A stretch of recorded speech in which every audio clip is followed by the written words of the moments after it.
Halo, selamat malam, selamat datang di konten alur cerita film.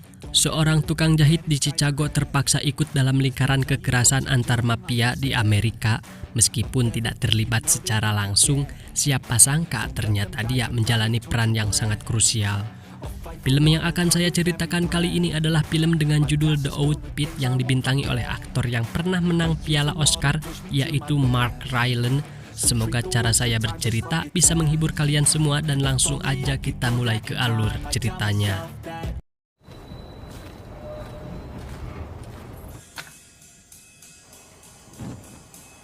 Berlatar belakang di Chicago, tepatnya pada tahun 1956, kisah akan berfokus kepada seorang pria bernama Leonard Burling, seorang penjahit profesional asal Inggris yang kini membuka toko di Chicago. Beliau juga memiliki resepsionis atau pekerja seorang wanita cantik bernama Mabel, dan mirip mantan saya sih.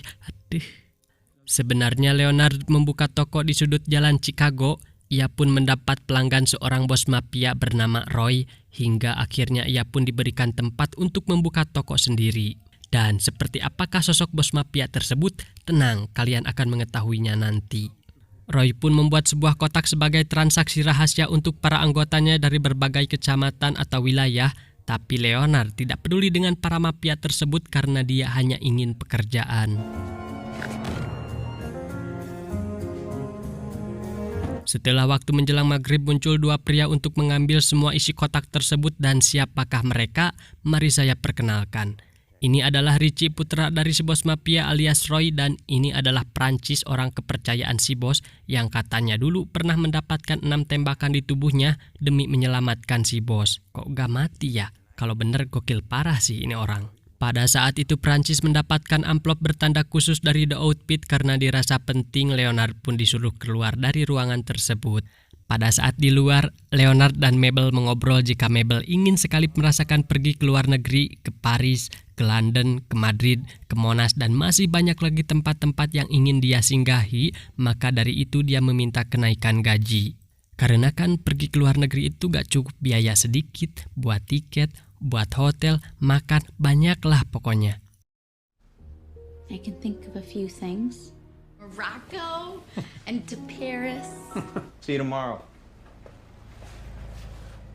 Akibat tidak ada kenaikan gaji, Mabel pun bekerja asal-asalan jika dirinya mungkin akan berhenti bekerja untuk Leonard.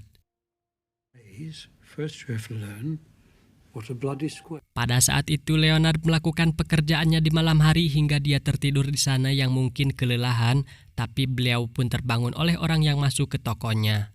Ternyata itu adalah Mabel dan Richie yang mungkin habis pulang dari Oyo. Saat itu mood Richie kurang bagus dan dia mengatakan jika si Prancis itu paranoid. Dan bagi yang kurang tahu, paranoid itu apa sih? Paranoid adalah masalah psikologis yang ditandai dengan munculnya rasa curiga dan takut yang berlebihan. Jadi si Prancis sudah mengira di organisasi mereka sudah ada pengadu. Tiba-tiba Leonard tak sengaja menjatuhkan sebuah benda pada saat mengintip hingga akhirnya ia pun berpura-pura tidur di sana. Di keesokan harinya aktivitas Leonard dan Mabel seperti biasa melayani para pelanggan. Begitupun dengan para mafia yang terus keluar masuk dalam transaksi mereka. Dan seperti biasa Richie bersama Prancis mengambilnya. Namun hari itu amplop dari The Outfit berisikan sebuah surat dan kaset radio sebagai bukti jika di organisasi mereka benar-benar ada pengadu. Setelah malam hari, Leonard melakukan rutinitas seperti biasanya, tapi tiba-tiba ada orang yang membunyikan bel di tokonya. Ternyata itu adalah Prancis dan Richie dengan luka tembakan di perutnya. Saat itu Prancis langsung menelpon si bos jika Richie tertembak pada saat mereka ingin pergi ke tempat temannya untuk mendengarkan isi rekaman tersebut, tapi mereka berdua kepergok oleh Lafontaine, yaitu mafia lain yang langsung menembak mereka. Roy pun menjawab jika dirinya akan segera datang ke sana tapi butuh waktu beberapa jam. Dan karena gak mungkin untuk pergi ke dokter pada malam itu, di situasi yang cukup genting, Leonard pun langsung diancam untuk segera menjahit luka Richie dengan peralatan seadanya, karena jika tidak, Richie akan kehabisan darah. Di momen ini sih ngeri banget, luka si Richie dijahit dengan benang kain tanpa obat penghilang rasa lagi, ngilu banget sumpah.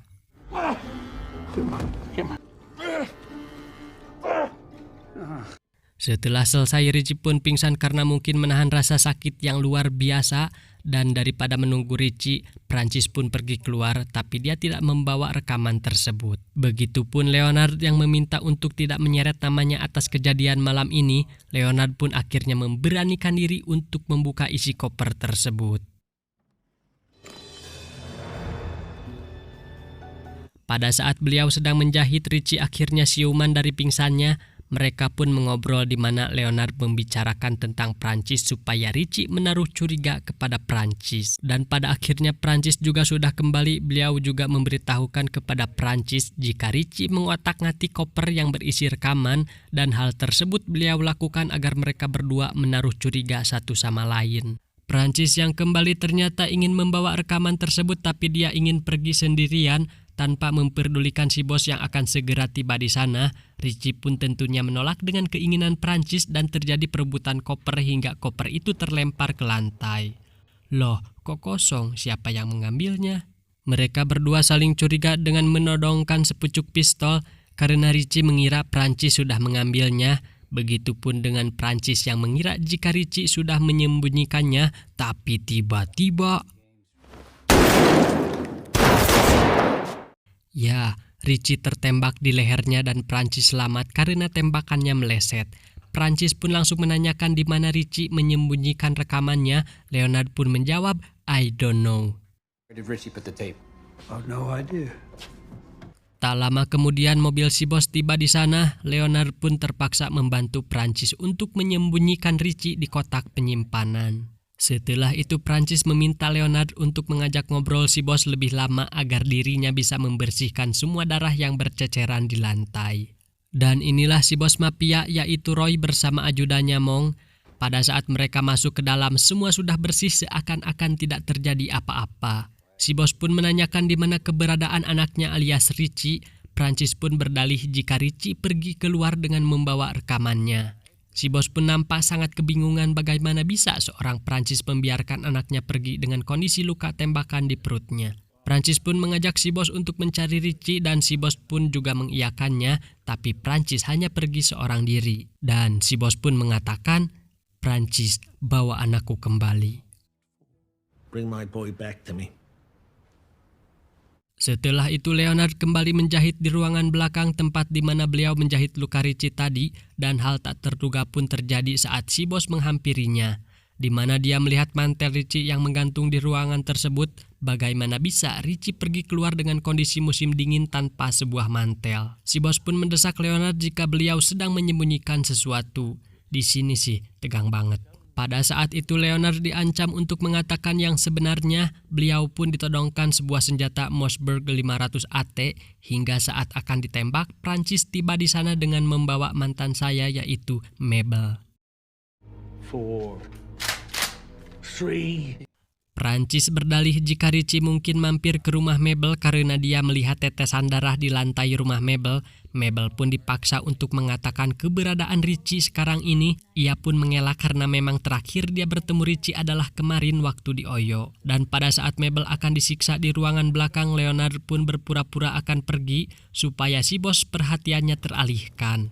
Leonard pun mengatakan jika semua yang dilakukan si bos terhadap Mabel itu tidak akan membuat Richie kembali. Sebenarnya beliau ingin mengatakan yang sebenarnya, tapi hal tersebut tidak terjadi karena ada bunyi telepon. Leonard pun menjawab telepon tersebut dan berpura-pura jika yang menelpon itu adalah Richie. "Oh, halo Richie.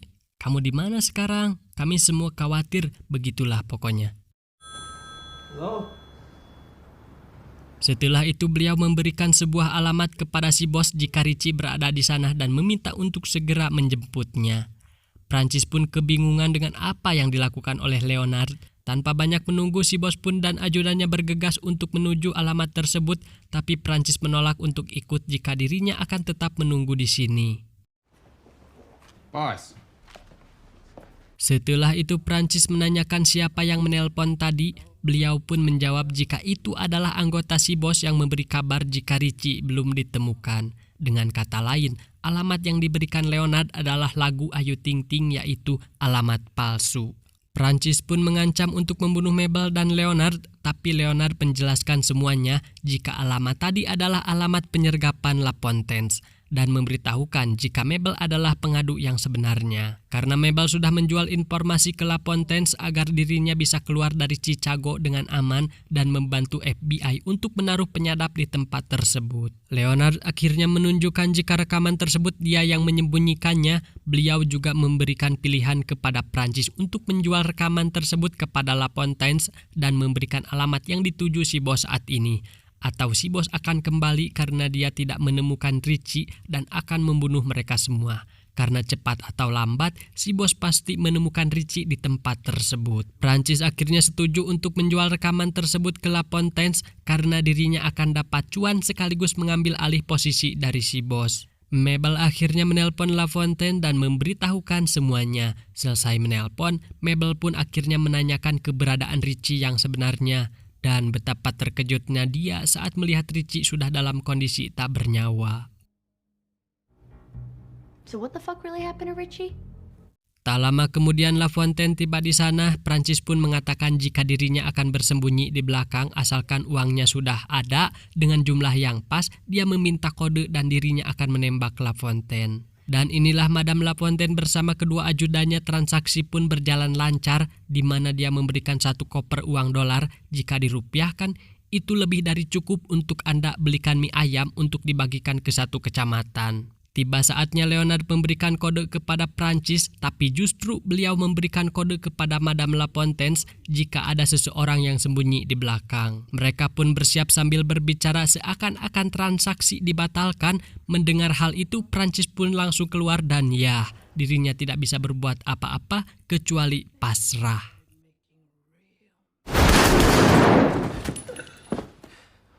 Setelah itu La Fontaine pun pergi meninggalkan lokasi dan membawa rekaman tersebut. Mabel terlihat bingung apa yang harus dilakukan karena rekan-rekan si bos mafia pasti menemukan mereka yang telah menjual rekaman tersebut. Dan betapa terkejutnya Mabel saat Leonard menunjukkan rekaman yang asli. Jika rekaman yang dijual hanyalah rekaman tutorial menjahit alias palsu, beliau pun menceritakan semuanya jika rekaman tersebut beliau sendiri yang memasukkannya ke dalam kotak. Dengan kata lain, seluruh kejadian yang terjadi beliau telah memperhitungkannya. Jenius sekali bukan? Beliau pun menyerahkan rekaman itu kepada Mabel untuk diserahkan ke FBI karena itu lebih dari cukup sebagai bukti untuk menghukum La Fontaine yang telah membunuh si bos mafia alias Roy. Dan saat itu juga beliau menyerahkan semua uang tersebut kepada Mabel agar dirinya bisa keluar dari Chicago dan pergi ke berbagai negara seperti yang dia impi-impikan. Sebenarnya Mabel juga mengajak Leonard untuk ikut bersamanya, tapi beliau menolak dan akan mencari jalannya sendiri. Karena itulah beliau pun mendapatkan ciuman perpisahan dari mantan saya. Setelah itu beliau juga bersiap dengan setelan terbaiknya untuk segera pergi dari sana, tapi beliau juga tidak ingin meninggalkan tokonya begitu saja. Ia pun membakar semua yang ada di sana. Hingga pada saat akan pergi ternyata Prancis masih hidup, yang membuat saya teringat dengan kata-kata sebelumnya jika si Prancis pernah mendapatkan 6 tembakan tapi masih hidup. Beliau pun langsung menghindar saat Prancis akan menembak tapi tidak berhasil karena peluru tersebut mengenai tangannya. Tak cukup sampai di situ, Prancis langsung mengeluarkan sebilah pisau karena pistolnya kehabisan peluru. Meskipun kondisi tidak menguntungkan satu sama lain, akhirnya beliau menunjukkan siapa dirinya yang sebenarnya. Ternyata dia dulunya adalah seorang mafia di London, tapi dirinya memilih untuk berhenti dan menjadi seorang penjahit. Tapi hal itu mendapat penolakan dari mafia lain hingga akhirnya toko miliknya dulu dibakar habis. Maka dari itu beliau pindah ke Chicago demi mendapatkan kedamaian, tapi nyatanya dia juga harus berurusan dengan mafia lagi. Prancis yang mendengar itu langsung menyerangnya, tapi beliau berhasil menghindar dan menikam si Prancis dengan sebuah gunting tepat di lehernya. Setelah Prancis mati, beliau bersiap kembali untuk benar-benar pergi meninggalkan tempat tersebut untuk memulai sebuah kehidupan yang baru. Tamat? Ya, itulah akhir dari film tersebut. Menurut saya filmnya seru dan banyak hal tak disangka. Bagaimana tidak, seorang penjahit yang sudah tua memiliki sebuah rencana yang luar biasa untuk menghancurkan organisasi mafia. Dan pesan yang ingin saya sampaikan adalah jangan menilai segala sesuatu dari tampilannya, karena buku yang sudah jelek tapi banyak tulisannya akan lebih berharga dari sebuah buku baru tapi masih kosong. Saya pamit undur diri dan sampai jumpa di video selanjutnya.